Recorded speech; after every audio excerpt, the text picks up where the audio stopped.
Penerimaan. Semua yang saya takutkan terjadi, ternyata malah terjadi beneran. Kita langsung ke polanya saja ya, nggak perlu basa-basi lagi.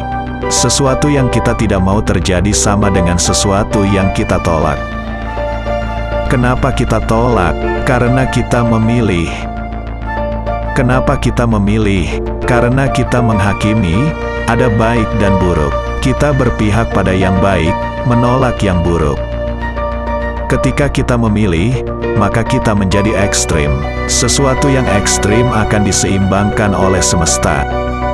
Sekarang kita pahamkan, kenapa semakin kamu tolak, semakin sering datang dalam hidupmu. Solusinya, menerima total.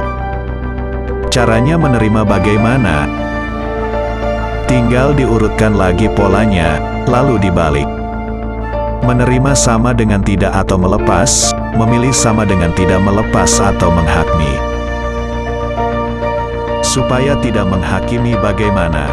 Dengan menonaktifkan pikiran sementara. Karena, hanya pikiran yang bisa menghakimi.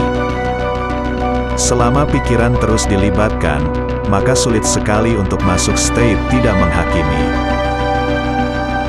Caranya menonaktifkan pikiran bagaimana? Semakin Anda fokus pada cara, pikiran semakin terlibat, semakin sulit untuk nonaktif. Ini rahasianya, berhenti memikirkan cara. Apa yang terjadi ketika kita bisa menerima hal buruk yang kita tolak itu? Ketika kita bisa menerima, maka kita sekarang bisa melihat sisi baik dari hal buruk yang kita tolak itu. Semakin kita bisa melihat sisi baik, semakin kita bisa menerimanya. Inilah pencerahan, ketika kita bisa menerima semua yang datang dalam hidup kita.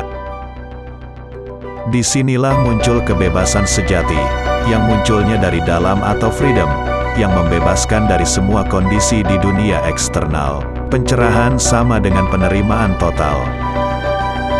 Apa iya ada sisi baik dari hal buruk yang saya tolak? Tentu saja ada, ingat hukum polaritas.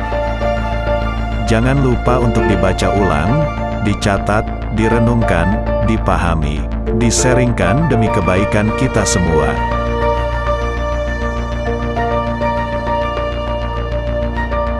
Terima kasih.